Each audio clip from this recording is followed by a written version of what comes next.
आप सभी भाई बहनों का आध्यात्मिक ज्ञानात्मक चैनल की ब्रेकिंग आध्यात्मिक न्यूज ज्ञान कक्षा में एक बार फिर स्वागत है।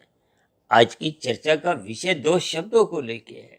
यूं तो देखिए ये दोनों शब्द बहुत ही मिलते जुलते हैं और ये शब्द हैं अनुकरण और दूसरा शब्द है अनुसरण। देखिए पढ़ने में समझने में लगभग इनके अर्थ मिलते जुलते से हैं, इसलिए हमने देखिए अनुकरण के साथ ही हमने एक कॉपी शब्द लिखा है। कॉपी को हमने देखिए काले रंग से दर्शाया है, ये एक नकल करने की एक स्थिति से है। और अनुसरण को हमने एक फॉलो की स्थिति से, फॉलो का अभिप्राय यहाँ एक सात्विक स्थिति से दर्शाने के पीछे इसका एक विशेष लक्ष्य है कि आपके हमारे जीवन में गुरु के प्रति, शास्त्रों के प्रति, ये ब्रह्म मुहूर्त समय विशेष के प्रति इनका आप अपने जीवन में अनुसरण करें, अपने जीवन में सात्विकता लाने का एक विशेष रुचि जागृत हो। और ये जो अनुकरण की स्थितियां हैं, ये कॉपी करने की जो एक स्थितियां हैं, देखिए अक्सर समाज में राजसी मनुष्यों का ही बोलबाला अधिक बना रहता है। और वर्तमान समय तो देखिए कलयुग की स्थितियां हैं। अब कलयुग की स्थितियों में आजकल तो देखिए कुछ समय पहले ये जो पेपर लीक होने की स्थितियां कहो या कुछ नकल होने की स्थितियां कुछ राज्यों में चलती रहती है, इनकी बहुत खंडन तो होता है। यानी कि तामसी स्थितियों का तो शास्त्र ही कहते हैं निंदा करो, विरोध करो। देखिए शब्दों की स्थितियों के अर्थ और भावार्थ समझने होते हैं। यूं तो देखिए तमोगुण, रजोगुण और सतोगुण तीनों की ही समअवस्था को प्रकृति कहा जाता है। तमोगुण को पदार्थों से जोड़ा जाता है, नींद से भी जोड़ा जाता है। अब पदार्थों की वैसे तो निंदा नहीं, लेकिन भोग दृष्टिकोण यानी अमर्यादित विषय भोग जब हो जाते हैं, यूं तो हम देखिए बार बार कहते हैं जब जब आपके हमारे जीवन में पदार्थ बढ़ने लगते हैं तो फिर परमात्मा की एक मौजूदगी कहो, चिंतन कहो, वो क्रमशः घटने लगता है। या यूं को जब जब धन में वृद्धि होती है, यदि उस धन वृद्धि से आपका बड़ा रजोगुण बढ़ता है तो रजोगुण बढ़ते बढ़ते आपको में तमोगुण में गिराता है। देखिए तमोगुण रजोगुण ये संसारी स्थिति है, इसलिए तो शास्त्रों में कहा गया ये दोनों गुण बांधते हैं। बांधने का अभिप्राय क्या है? ये 84 लाख प्रकार की जोनियों के बीच में ही आपको हमें बार बार भ्रमण करवाते हैं। वो अलग बात है कि देखिए कर्मफल सिद्धांत के अंतर्गत आपके हमारी स्थूल शरीर के स्तर पर बढ़ते समय कारण शरीर में जैसा जैसा कर्मशय संस्कारों की स्थितियां होती हैं, उसके आधार पे ही अगली जोनी का निर्धारण होता है। आप भाई बहनों को हो सकता है ध्यान होगा, तकरीबन 4.5-5 वर्ष पहले हमने तकरीबन 2.25 घंटे की एक वीडियो मनुष्य के मरने के बाद का अगला जन्म पे बनाई थी। यूं तो देखिए इन सभी स्थितियों को जब आप ज्ञान पूर्वक समझते हो तो कम से कम मनुष्य पाप कर्मों से तो बचा ही रहता है। ये पाप कर्म मनुष्य के कब होते हैं? जब मनुष्य संसार के भाव में अपने आप को बहने लगता है, डूबने लगता है। देखिए बहने की स्थितियां विषय भोगों की स्थितियां हैं। आजकल तो 24/7 विषय भोगों की स्थितियों में एक साधारण मनुष्य का जीवन संसारी भाव में बहता जा रहा है, जिसके फलस्वरूप आपका मेरा तमोगुण भी समय समय पे कब बढ़ने लगता है, मनुष्य कानून का उल्लंघन करने लगता है, शास्त्र विरुद्ध कब कितने पाप कर्म कर जाता है। इन सभी स्थितियों पर देखिए भागवत पुराण में स्पष्ट शब्दों में 5 निंदनीय स्थानों से दूर हटने की एक सलाह दी गई है। और ये निंदनीय स्थान के धूत, कीड़ा, मदपान, स्त्री संग, हिंसा और अनीतिगत कार्यों से कमाया गया धन। देखिए इन सभी स्थितियों का यदि आप और हम संग करते हो तो निश्चित रूप से कब कितने पाप कर्म होने लगते हैं मनुष्य को इसका बोध ही नहीं रहता। क्योंकि जब मनुष्य इन स्थितियों का संग करता है तो इन स्थितियों में रहने का ही उसका जीवन बनता जाता है। और ये जो नकल करना कहो या भेड़ चाल की स्थितियां कहो, देखिए आज संसार में एक फैशन की कोई स्थितियां बनती है तो अन्य मनुष्य उन सभी स्थितियों को अपने जीवन में ढालने लगते हैं। आज से तकरीबन देखिए 30-40 वर्ष पहले फटे हुए कपड़े पहनने पे कुछ अन्य स्थिति से उसको एक दर्शाया जाता था, लेकिन आज मनुष्य देखिए उन फटे हुए कपड़ों को ही ऊंची कीमतों पर खरीद के लाने का एक फैशन सा बढ़ गया। ये फैशन कहो, भेड़ चाल की स्थितियां कहो, अक्सर ये सभी फैशन की, भेड़ चाल की स्थितियां मनुष्य को गहरे तल पर राजसी बनाती हैं और राजसी स्थितियां ही देर सवेर मनुष्य को तमोगुण में गिराती है। देखिए, जब जब रजोगुण बिगड़ता है तो सतोगुण कमजोर होने लगता है, या यूं को कि जब जब सतोगुण कमजोर होता है, कमजोर कब होता है, जब आप गुरु के प्रवचनों को सुनते नहीं, यानी कि ये जो नीचे अनुसरण की स्थितियां हैं, जब आप गुरु के प्रवचनों को आदर पूर्वक सुनते नहीं, तो फिर चलने की स्थितियां, फॉलो करने की स्थितियां तो आपके हमारे जीवन में बन ही नहीं पाती। शास्त्रों में तो देखिए सभी स्थितियों पर क्रमबद्ध तरीके से समझाया गया, ये करो ये मत करो।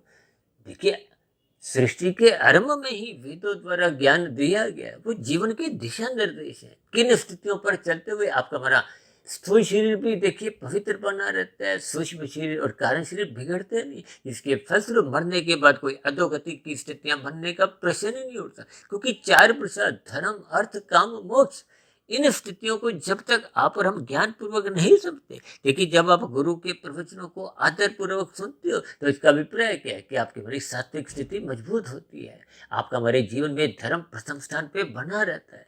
देखिए, शास्त्र तो बार बार कहते हैं सतोगुण की प्रशंसा करो, यानी कि गुरु के प्रवचनों को सुनो, शास्त्रों को स्वाध्याय करो, ब्रह्म मुहूर्त में उठो। ये सभी स्थितियां देखिए फॉलो करने की स्थितियां हैं, अनुसरण की स्थितियां हैं। इसलिए तो प्राचीन समय में देखिए प्रभात फेरी चलने का एक प्रचलन था। आजकल तो ये सभी स्थितियां मात्र दिवाली के कुछ दिन पहले या गुरुपुरब की स्थितियों से कुछ दिन पहले ही देखने को मिलती है। यानी कि राजसी स्थितियों को तो आप और हम बार बार कॉपी करते रहते हैं, तामसी स्थितियों के भी कॉपी करते हैं। आजकल देखिए ना, गुटखा, तंबाकू, सिगरेट, शराब का प्रचलन कितना बढ़ता जा रहा है। तो इसका अभिप्राय क्या है कि उन बुराइयों का आप और हम कॉपी फटाफट करते हैं, नकल करते हैं। देखिए, ये भेड़ चाल की स्थितियों का अभिप्राय तो आप और हम अच्छी तरह जानते हैं, लेकिन जब आप और हम देखिए अपने जीवन में सात्विक स्थितियों को अपनाते नहीं, यानी कि सात्विक स्थितियों को अपनाने की स्थितियां ही एक फलों की स्थितियां, इसलिए तो हम बार बार कहते हैं रात को मनात्मक स्थितियों से बचो, जल्दी सो जाओ। लेकिन आप और हम देखिए देरी तक जगते हैं, जिसके फलस्वरूप आपका हमारे तमोगुण का, मोहनात्मक स्थितियों का, संसारी स्थितियों का सहज ही संग होने से आपका हमारा सोना देरी पे होता है, जिसके फलस्वरूप आप और हम ब्रह्म मुहूर्त में उठ नहीं पाते। ये सभी स्थितियां आपका हमारा सत्वगुण कमजोर करती है, जिसके फलस्वरूप दिन में राशि स्थितियों में तो आप और हम देखिए ये जो कॉपी करने की स्थितियां हैं, इन सभी स्थितियों पर आप और हम दिन भर क्रियाशील रहते हैं। देखिए, समाज में अधिक से अधिक धन कमाने की एक होड़ सी लगी हुई है, जिसके फलस्वरूप मनुष्य देखिए 2 4 6 8 घंटे नहीं, 10 10 घंटे, 12 12 घंटे, 15 15 घंटे इस धन को कमाने में ही बिताता है, जिसके फलस्वरूप यदि वो धन कमा भी लेता है, अक्सर हमारी चर्चाओं में एक उदाहरण बार बार दिया जाता है कि मनुष्य ने देखिए खाने तो 100 रुपये हैं, 1000 रुपये उसने धर्मानुसार कमा भी लिए, तो फिर ऐसी स्थितियों में यदि वो 900 रुपये परोपकार के कार्यों में नहीं लगाता तो स्थूल शरीर की मृत्यु के साथ ही वो 900 रुपये तो व्यर्थ चले जाते हैं। इन सभी स्थितियों के संकेत आपको पे समझने चाहिए, और यदि मनुष्य अपने जीवन में अनीतिगत कार्यों द्वारा कानून का उल्लंघन करते हुए, शास्त्र विरुद्ध कब कितने पाप कर्म करता हुआ लाखों करोड़ों की एक दौड़ में, यानी कि अन्य मनुष्यों को देखा देखी कॉपी करते हुए ये भीड़ चाल की स्थितियों में कि कहीं मैं स्वयं पीछे न रह जाऊं, तो वो इन सभी स्थितियों में कब कितना वो कानून का उल्लंघन करता हुआ अपना क्रमशः बिगाड़ लेता। देखिए, कानून का उल्लंघन होते ही आपका हमारा चलान परमात्मा के यहाँ भी कट जाता है, क्योंकि सरकारी आदेशों को या कानूनों को शास्त्रों में एक विधि पूर्वक एक महत्व दिया गया। हालांकि देखिए, शास्त्रीय बातों को एक सर्वोपरि रखा गया। उदाहरण के लिए देखिए, अंडा मांस खाने पे कभी कभी कानून आपको में कोई एक दंड नहीं देते, दंडित नहीं करते, लेकिन शास्त्र मना करते हैं। तो फिर ऐसी स्थितियों में शास्त्र विरुद्ध ये पाप कर्म माना जाता है, जिसके फलस्वरूप आपका मेरा कर्माशय बिगड़ जाता है। अब बिगड़ा हुआ कर्माशय ही देखिए आपके मेरे संस्कार भी बिगाड़ता है।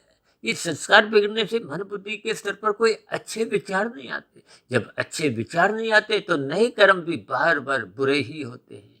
इन सभी संकेतों को देखिए आपको हमें ज्ञानपूर्वक समझना होगा, यानी कि जीवन में सात्विक स्थितियों को आपने हमने फॉलो करना है। गुरु के प्रवचनों के अनुसार दिनचर्या व्यवस्थित रखनी है। शास्त्रों के अनुसार अपनी दिनचर्या एक संतुलित अनुशासित बनाते हुए रजोगुण का संग मात्र मर्यादा में करना है, ताकि आपके मेरे जीवन की आवश्यकताओं की पूर्ति हो, परिवार का लालन पालन एक सफलतापूर्वक कर सके, समाज में अपने दायित्वों को निभाते हुए निर्बल मनुष्यों की सहायता कर सके, वे प्रकृति के अन्य सभी जीवों के प्रति एक सहानुभूति के भाव रखे, जिसके फलस्वरूप आपका हमारा जीवन एक गुरु के प्रति, शास्त्रों के प्रति सहज ही एक फलों की स्थिति में रहता है। यानी कि आपका हमारा जो एक जीवन का जो एक चलना है, या आपके जीवन की जो एक गति है, यानी कि आपका हमारा फिर कार्यशील सुधरने लगता है, और फिर सुधरा हुआ कार्यशील आपको में अधोगति से भी बचाता है, पुनः मनुष्य योनि प्राप्ति में सहायक बनता है, संस्कारी माता पिता मिलते हैं, गुरुजनों का संग मिलता है।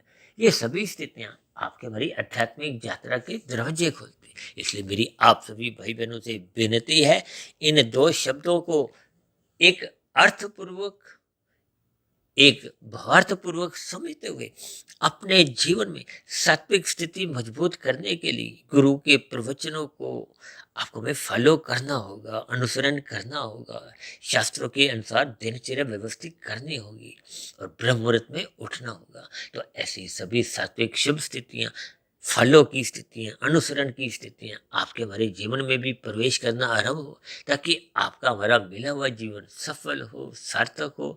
इन्हीं शुभकामनाओं के साथ आज की चर्चा विशेष को यहीं विश्राम देते हैं। कल सुबह फिर मिलते हैं ब्रह्म मुहूर्त ज्ञान उपदेश कक्षा में। तब तक आप अपने आध्यात्मिक मित्र सुधीर भाटिया फकीर को इजाजत दें। आप सभी भाई बहनों को बहुत बहुत शुभ रात्रि, और अनुसरण की स्थितियां, फॉलो करने की स्थितियां मजबूत बनाने के लिए, ब्रह्म मुहूर्त में उठने के लिए मेरी ओर से बहुत बहुत शुभकामनाएं। फिर भी आज की चर्चा संबंधित कोई बात आपको समझ नहीं आई हो, आपके मन में कोई प्रश्न हो, या मेरी कही गई बातें आपको तर्क संगत सही नहीं लगी हो, या कही गई बातों पर आपकी किसी प्रकार की कोई आपत्ति हो, शिकायत हो, तो आपके प्रश्नों का, सुझावों का और शिकायतों का नीचे दिए गए कमेंट्स बॉक्स पर सदा ही स्वागत है। और इस चर्चा विशेष को ध्यानपूर्वक, धैर्यपूर्वक सुनने के लिए आप सभी भाई बहनों का बहुत बहुत धन्यवाद।